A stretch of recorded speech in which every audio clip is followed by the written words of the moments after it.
The Canadian tech group Build Canada's public platform for policy ideas has launched a Canada Spends website to track government spending ahead of the upcoming Canadian federal election.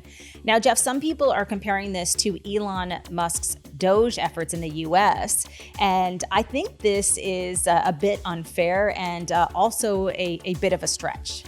Yeah, I think Canada Spends gets all its data from the Government of Canada Resources published data there. So the group has claimed their goal with this website is really to make that data more accessible, easier to understand. And, if you take a look at the Canadian government's version of this called Infobase, it seems like that's a worthy goal because Infobase can be a little bit hard to sort of tell what you're looking at and be able to find things. So I think it's totally admirable that they're doing this.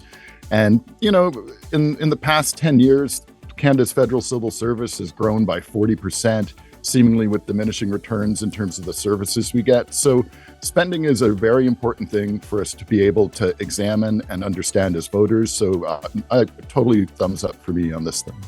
Well, let's just say there's a bit of good news for the Canada Spends group that is doing this, because the reality is that the bar has been lowered, because now what we're comparing this to when we talk about DOGE is a tech tyrant on a stage with a chainsaw trying to cut everything. So there's a lot of wiggle room there, I think, Jeff. Yeah, the DOGE team, my gosh, some questionable backgrounds. The biggest one that probably came out is a technologist that goes by the handle Big Balls, very charming. And he has a grandfather who is literally a KGB spy. Just within the past couple of years, he's been providing technology services to cyber criminals who online have bragged about trafficking in stolen data, cryptocurrency theft, and even doxing an FBI agent. So to say that this person is a completely inappropriate hire, to have them have access to your personal government data and things like this, it's just totally unreasonable, and another sign that these guys are not serious about doing what they claim they want to do in a way that is responsible and good for citizens.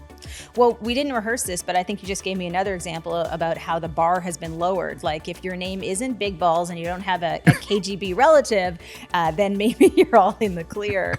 Absolutely. Now we do want to look at some good tech news, and this is incredibly innovative. I'm not sure it's going to make the headlines the way that maybe DOGE does, for example, but it's a really interesting and incredible story that's potentially going to save and maybe save lives, but also just it's something that I think is so revolutionary in so many ways. Yeah, it's really an encouraging story. It's a team of researchers at the University of British Columbia have developed a stir stick that should cost only about $1, and it will change color within 30 seconds of detecting a date rape drug in your drink, like ketamine or GHB. So this is really important. People have their lives impacted so horribly with stuff like this. So there's already existing kind of kits where you can do this testing, but have it in a stir stick that you can just drop in a drink and very quickly see in a very obvious way if there's something bad in it. I think that is pretty revolutionary. And so I hope they are able to get that to market quickly. Yeah, it really is incredible. And like you said, I mean, just revolutionary, so simple in so many ways. And it was interesting when you sent over this story, I was doing some research. I also found that this week in Vancouver that Canada officials at the border, they actually seized about 400 liters of a chemical that is typically used to actually create the date rape drug or also ecstasy. That's kind of the two outputs of this chemical. And essentially it depends on the dosage. So I was trying to understand, just based on that information of 400 liters, like how many doses is that of this chemical? And they said it's between 100,000 and 400,000 doses. Wow. So an enormous amount of potential harm. And just so people understand with this chemical, it is either known as liquid ecstasy if it's taken in smaller doses, but it's also the date rape drug when it's taken in higher doses because it leads to sedation. So really happy that these Canadian officials got that off of the streets. So really good news. Yeah, absolutely. And there are other types of date rape drugs. So this, I don't know if this covers them all, but it's definitely a step in the right direction. It's called the spikeless stir stick. and it's just practical, easy to use in real world situations. So congratulations to those guys. And another positive story here is a breakthrough with transparent solar cells.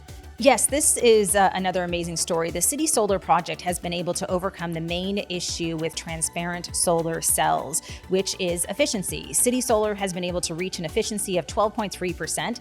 This brings them very close to the efficiency of normal commercial solar cells. So the vision here would be to be able to outfit office buildings, for example, with transparent solar cells for windows and harnessing that renewable energy, and there would be no additional space required. So another example of an innovative technology that, again, may not make your headlines, but again, this is kind of life-changing for people.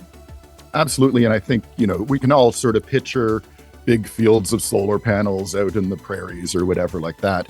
This allows you to take that right into city settings, and so you don't have to build all the infrastructure to sort of get that power to the source and all of that.